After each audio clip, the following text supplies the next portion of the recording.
Bonjour à tous, vous m'entendez bien? Permettez-moi ce matin de poser la question suivante. Où sommes-nous? Alors, ne vous inquiétez pas pour ma santé mentale, je n'ai pas disjoncté. Je vois bien que nous sommes tous ici, localisés au temple de l'Épuveau. Du reste, pour ceux qui participent à ce culte en présentiel. Mais voyez-vous, la Bible a choisi de nous présenter comme première question posée par Dieu à l'humanité, la question « Ayeka » , « Où es-tu » en hébreu.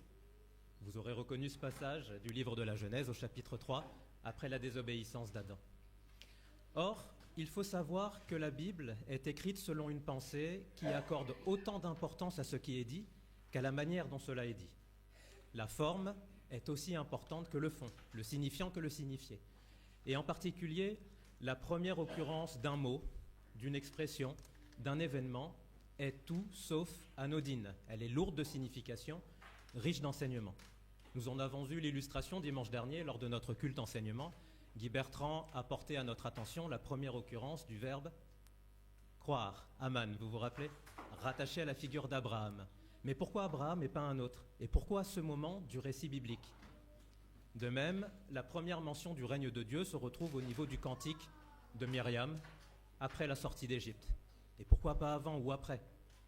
La première mort est un fratricide, Caïn tuant Abel, pour attirer sur notre attention sur le fait qu'il existe une entre-appartenance entre mort et relation au prochain. Et dans cette même veine, la première question que Dieu pose explicitement à l'humanité est cette question « Où es-tu » ? Une question qui revêt donc une importance primordiale qu'il s'agit pour nous de comprendre ce matin. Alors je vous propose de relire le passage en question pour avoir le contexte en tête. Nous le trouvons dans Genèse 3 au versets 7 et 9. Genèse 3, versets 7 et 9. Adam et Ève consomment le fruit défendu. Vient ensuite au verset 7. Les yeux de l'un et de l'autre s'ouvrirent. Ils connurent qu'ils étaient nus. Et ayant cousu des feuilles de figuier, ils s'en firent des ceintures. Alors ils entendirent la voix de l'Éternel Dieu qui parcourait le jardin vers le soir, et l'homme et sa femme se cachèrent loin de sa face, au milieu des arbres du jardin. Mais l'Éternel Dieu appela l'homme et lui dit : Où es-tu ? Non pas qu'as-tu fait, où es-tu ? Cette question est quand même étrange, vous ne trouvez pas ? Où es-tu ? Dieu aurait-il besoin d'un GPS ? Bon, évidemment, vous vous doutez bien qu'il ne s'agit pas pour Dieu de savoir si Adam est caché derrière le figuier ou le grenadier. La question « Où es-tu » n'est pas topographique, elle n'est pas géographique, non. Elle est existentielle, ontologique. Elle a rapport avec l'être même, avec l'identité profonde.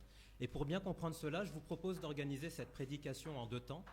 Tout d'abord, nous allons essayer de comprendre en quoi la question « Où es-tu » est identifiante. Finalement, quel est le lien entre d'une part l'être et d'autre part le lieu, le milieu. Puis dans un second temps, nous examinerons les différents lieux dans lesquels l'homme peut exister et notamment nous allons nous attarder sur la réponse que donne Jésus à cette question « Où es-tu » ? Une réponse que l'on trouve notamment dans l'évangile de Jean. Donc tout d'abord, le lien entre être et lieu.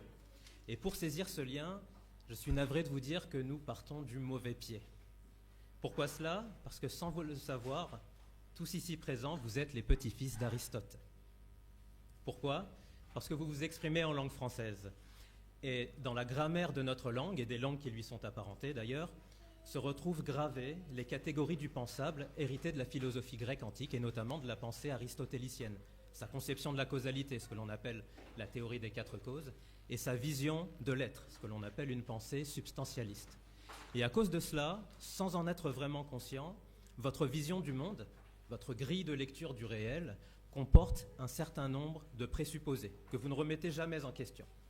Exemple, pour vous, pour faire sens de ce monde, le plus important, c'est d'identifier les sujets. Le sujet, étymologiquement, c'est ce qui porte la substance.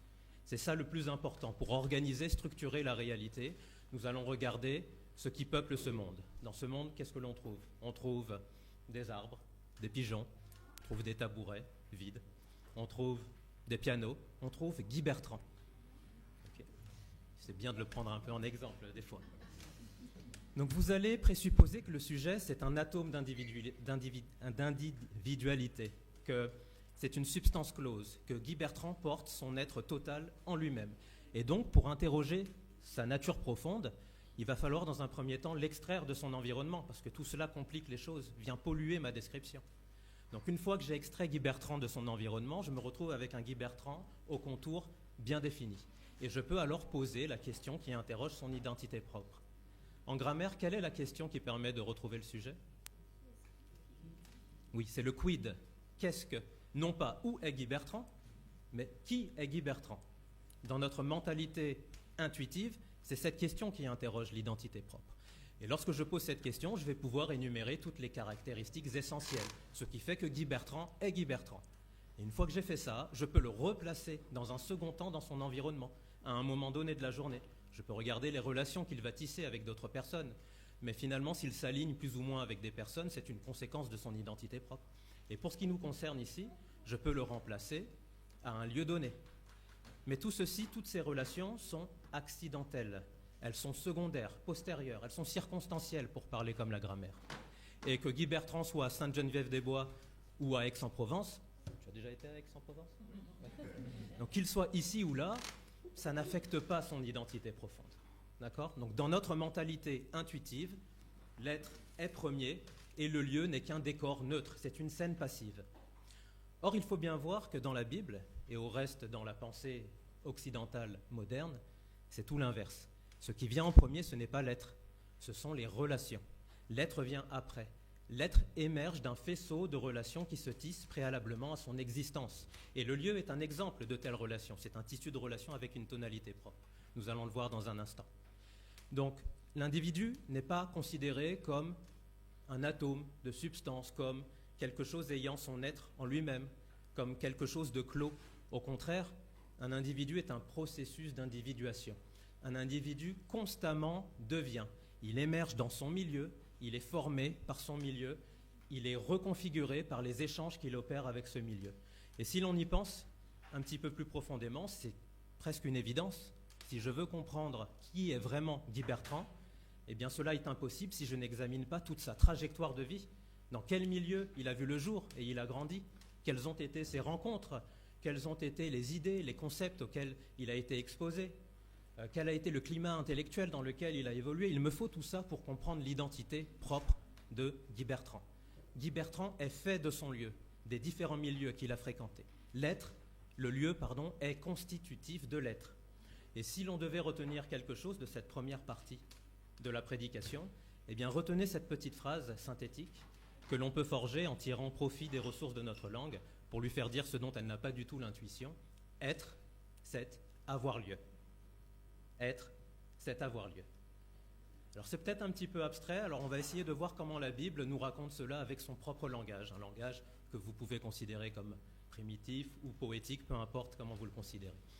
Voyons voir comment la Bible présente la genèse de l'homme. Quand même, il va falloir retourner au catéchisme. Personne ? Comment la Bible nous raconte la genèse de l'homme ? Oui. Donc effectivement, le récit de la Bible, d'ailleurs un récit que l'on retrouve dans d'autres cultures et pas simplement au Proche-Orient ancien, un récit anthropogonique, donc récit des origines de l'homme, appartient ici à la thématique de la choroplastie, c'est-à-dire que l'homme est modelé à partir de la terre, à partir de l'argile. C'est une façon de dire que l'être est fait de son milieu, d'accord ? Que le lieu est constitutif de l'être. Autre question, pour voir si vous suivez. Quels sont les premiers commandements que Dieu donne à l'homme lorsqu'il le place dans le jardin d'Éden ? Je n'ai pas vraiment distingué ce que vous avez dit. De manger, effectivement, sauf le fruit, mais son commandement, son but pour maturer, c'est de manger son milieu. Vous voyez que Adam n'est pas encore prêt à participer intimement à la vie de Dieu. Dieu vient et sort du jardin, mais le but, c'est bien sûr d'avoir partie intégrante à la vie de Dieu. Mais ceci ne peut advenir qu'à partir d'un libre choix d'Adam. Et Adam, pour maturer, son but, son rôle, c'est de consommer son milieu, pour le faire grandir, pour le reconfigurer et être capable de prendre part à la vie divine. D'accord. Nous allons maintenant pouvoir passer à la seconde partie. Donc, quels sont les lieux fréquentable par l'homme et quelle est la réponse apportée par Jésus à cette question « Où es-tu » ? Tout d'abord, peut-être un petit peu plus de précision sur la manière dont le lieu qu'on reconfigure l'être. Nous avons vu que le lieu n'est pas un espace neutre, c'est un tissu de relation avec sa tonalité propre. On peut dire qu'un lieu, c'est finalement un ensemble de signes, ce qu'on appelle la sémiation. Un lieu est saturé de signification, il est porteur de sens. Et parce qu'il est porteur de sens, il ouvre un champ de possibles. Il va rendre des actions plus saillantes que d'autres. Il va favoriser certaines actions au détriment d'autres. Et c'est en cela que le lieu va reconfigurer l'être. L'existence humaine n'est pas une présence isolée. Elle se produit dans un lieu. Parce qu'elle a lieu, elle se produit dans un régime, à savoir un ensemble de pratiques, un ensemble de rythmes, de règles implicites qui vont orienter les désirs, qui vont structurer les possibilités d'action, qui vont colorer la perception. D'accord ? Et c'est en ce sens que la question « Où es-tu » est vraiment la question qui identifie. Où es-tu ? Cela signifie dans quel lieu ton être se constitue. Donc quel est le règne de relation dans lequel tu te situes ? Voilà cette question. La Bible, lorsqu'elle mentionne certains lieux, et ce serait intéressant que vous ayez cette image en tête lorsque vous lisez les Écritures, chaque lieu est considéré comme étant un règne. Un règne, c'est une région qui est régie par un prince ou des principes. Par exemple, l'Égypte, c'est le lieu de la servitude. Nous pouvons regarder d'autres exemples de lieux. Le désert, c'est le lieu de la nudité, celui de l'apprentissage de la dépendance à Dieu. Babylone, c'est le lieu de l'exil et de la perte de repères. Autre exemple de lieux qui sont porteurs de sens. Vous avez une table dressée devant vous. Cela invite évidemment à la communion, au partage. Une prison, c'est l'enfermement de l'être dans tous les sens du terme. D'accord ? Donc examinons maintenant les différentes possibilités qui s'offrent à l'homme. Nous voyons que lorsque Dieu demande à Adam « Où es-tu ?», que répond Adam finalement dans son action ? Que se passe-t-il ? Adam se soustrait à la présence de Dieu. Il a tendu la main pour prendre l'égalité de Dieu, c'est-à-dire que la Bible nous raconte que l'homme a choisi d'habiter en lui-même ou d'avoir l'illusion d'habiter en lui-même. Il veut avoir une existence non plus située par rapport à Dieu, mais auto-située. Plutôt que d'être dans le lieu de Dieu, il aime se penser comme un individu autonome, qui peut exister par lui-même. Il place sa confiance en lui-même. Il aime se penser indépendant, maître de ses désirs, de ses choix et de son destin. Mais en réalité, c'est une illusion. Il habite forcément un lieu, ce monde-ci. Et vous savez comment le Nouveau Testament nous présente ce monde-ci, qui régit ce monde-ci, qui est le prince de ce monde, d'après le Nouveau Testament ? Tout à fait. Donc, c'est-à-dire que ce monde est régi par un principe de mort. Et c'est finalement ça qui nous conditionne, ça qui façonne notre mentalité. Nous avons une conscience aiguë du caractère fini de notre existence, et ceci depuis le plus jeune âge. Et cela explique la psychologie humaine, le fait que nous allons traiter ça par le mépris ou l'insouciance, pour essayer de ne pas trop y penser, ou alors essayer de perdurer d'une façon ou d'une autre à travers une descendance en se faisant un nom, que l'histoire soit marquée de notre personne. Voilà un peu ce qui nous régit. Essayer de sécuriser, essayer d'amasser, c'est finalement un climat de peur. Et ça peut choquer, mais j'emploie ici un vocabulaire que je vais expliquer, que j'emprunte à Jean. Mais le fait que nous ayons lieu dans ce monde-ci qui est régi par la mort fait de nous des meurtriers. Meurtriers d'être mortels. Et pour Jean, être meurtrier ne veut pas dire que je vais tuer mon voisin explicitement. C'est un terme générique qui désigne toutes les façons d'être mal à autrui. Donc, l'indifférence, le mépris font partie de ce registre d'être meurtrier. Toutes les façons d'exclure une personne. Voilà ce que nous sommes lorsque nous avons lieu dans ce monde-ci. Mais réjouissez-vous, car l'Évangile est précisément cette bonne nouvelle qu'ils sont beaux les pieds de celui qui annonce à Sion, le Seigneur règne. L'Évangile, c'est l'annonce d'un autre lieu que nous pouvons fréquenter. Et ce lieu, c'est l'Épuveau. Ce lieu, c'est le Christ. C'est presque pareil. Je vous propose d'aller dans l'Évangile de Jean pour avoir ceci explicitement. Jean, chapitre 15, versets 4 et 5. Jean 15, 4 et 5. Donc c'est Jésus qui parle, « Demeurez en moi et je demeurerai en vous ». Christ est un lieu. Le fait que je demeure, que j'habite Christ, fait que Christ devient constitutif de mon être. C'est pour ça qu'il y a cette double inhabitation. Donc au verset 4, « Comme le sarment ne peut de lui-même porter du fruit s'il ne demeure attaché au cep, ainsi vous ne le pouvez pas non plus, si vous ne demeurez pas en moi. Je suis le cep, vous êtes les sarments. Celui qui demeure en moi et en qui je demeure porte beaucoup de fruits, car sans moi vous ne pouvez rien. » D'accord ? Donc finalement, c'est ça être chrétien. Être chrétien, ce n'est pas avoir ajouté une conviction religieuse à une existence qui est déjà constituée, mais c'est habiter un autre lieu. C'est être greffé sur un autre milieu, une autre source de vie. Je suis le cep et vous êtes les sarments. Et ce lieu est différent. Le lieu de Christ, c'est le lieu où la vie est plus forte que la mort. Toute la thématique de la résurrection, où l'amour est la tonalité des relations qui a lieu dans ce lieu, si je puis dire. Je vous propose un autre texte, une lecture rapide, dans la première lettre de Jean, au chapitre 3, pour regarder finalement ce lien, nous le disions au tout début, entre mort et relation au prochain, ou amour et bonne relation, relation fraternelle. Au chapitre 11 de la première lettre de Jean, au chapitre 3, verset 11, « Car ce qui vous a été annoncé et ce que vous avez entendu dès le commencement, c'est que nous devons nous aimer les uns les autres et ne pas ressembler à Caïn qui était du mal et qui tua son frère. » Vous voyez le lien. 14, « Nous savons que nous sommes passés de la mort à la vie en changeant de lieu. Nous savons que nous sommes passés de la mort à la vie parce que nous aimons les frères. » Le lien entre mort et meurtrier, vie et relation fraternelle avec le prochain. Donc entre le « où es-tu » de la Genèse et le « demeurer en moi » du Christ s'ouvre toute l'anthropologie chrétienne. C'est là que prend la signification de ce que veut dire être chrétien. Maintenant, d'un point de vue pratique, comment faire pour demeurer en Christ ?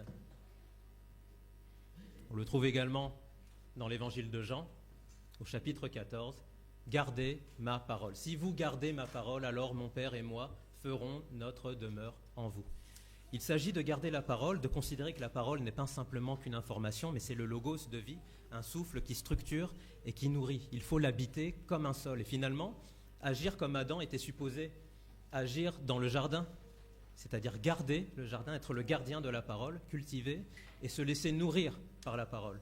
D'ailleurs, comment appelez-vous un arbre dont les fruits sont tels que quand vous les consommez, vous gagnez en connaissance ? Ça s'appelle un livre chez moi, tout à fait, le savoir. Donc vous voyez, il y a non seulement une nourriture physique, mais également une nourriture conceptuelle.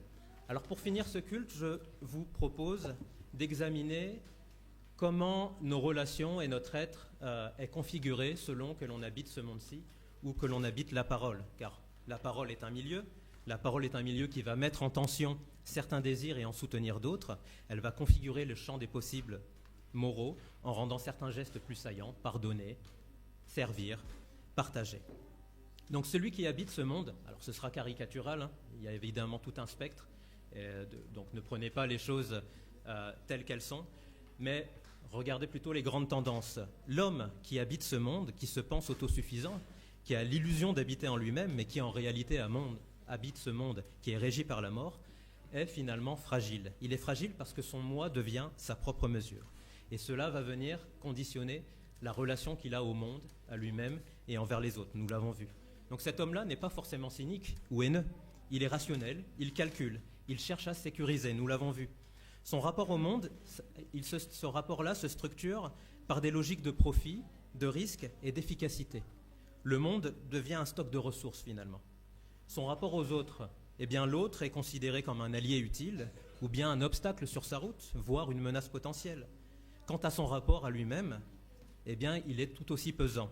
Pourquoi ? Parce qu'il n'a d'autre horizon que sa propre performance, ses réussites, ou tôt ou tard, nous l'avons vu, ses échecs et la mort. Donc c'est un paradoxe. Celui qui se croit autonome est en fait prisonnier. Et le Seigneur est celui qui libère, n'est-ce pas ? À l'inverse, le chrétien n'est pas moins rationnel. Attention aux dérives dans les milieux chrétiens. Un chrétien, ça ne veut pas dire qu'il ne réfléchit pas et qu'il croit aveuglément.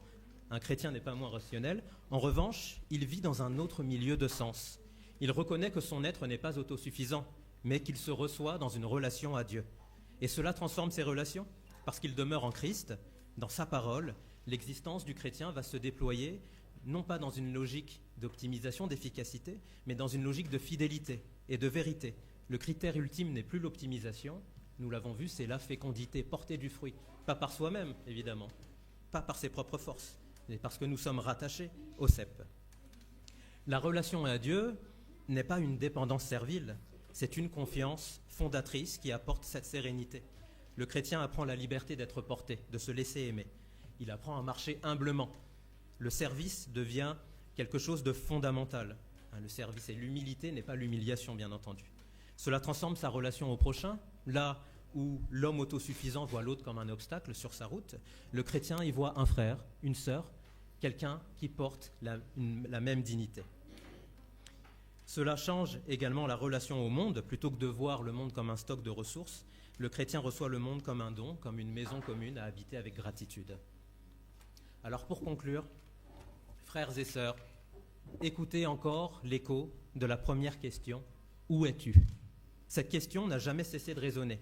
Elle n'appelle pas une géographie, elle appelle une vérité. Et vous devez vous positionner par rapport à cette question. Ce n'est pas possible de l'ignorer. Vous devez avoir lieu quelque part, n'est-ce pas ?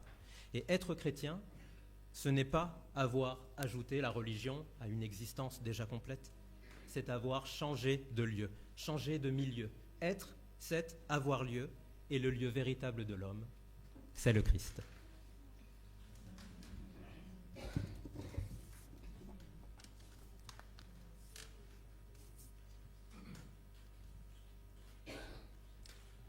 Merci Jean-Paul pour ce message édifiant. Moi j'aime bien à la fin de prédication toujours prier parce que nos existences étant très riches, il y a beaucoup de choses. Souvent à la fin du culte, on a oublié ce qui s'est dit pendant la prédication. C'est pour ça que c'est intéressant de prier tout de suite pour prendre position tout de suite parce que Dieu lui n'oublie pas. Et même si nous sommes rattrapés par le quotidien, la prière qu'on va faire, elle va nous poursuivre tout au long des jours et des semaines. Alors moi, la prière que je vous propose après l'enseignement de Jean-Paul, c'est de demander à Dieu son aide pour que nous soyons en Christ, qui nous déplace de nos lieux de mort pour nous amener dans le lieu de vie qui est Jésus-Christ. Et je sais que pour certains, mais comment je vais faire ? Alors on va demander à Dieu de le faire. La seule chose qui est importante, c'est que nous le voulions. Ok, voilà, Jean-Paul confirme. Donc voilà la prière que je vous propose. Ne nous occupons pas du comment faire. La question c'est, est-ce que nous voulons changer de lieu, passer d'un lieu de mort à un lieu de vie qui est Jésus-Christ, habiter ce lieu qui est Jésus-Christ. Nous allons prier dans ce sens. Nous prions.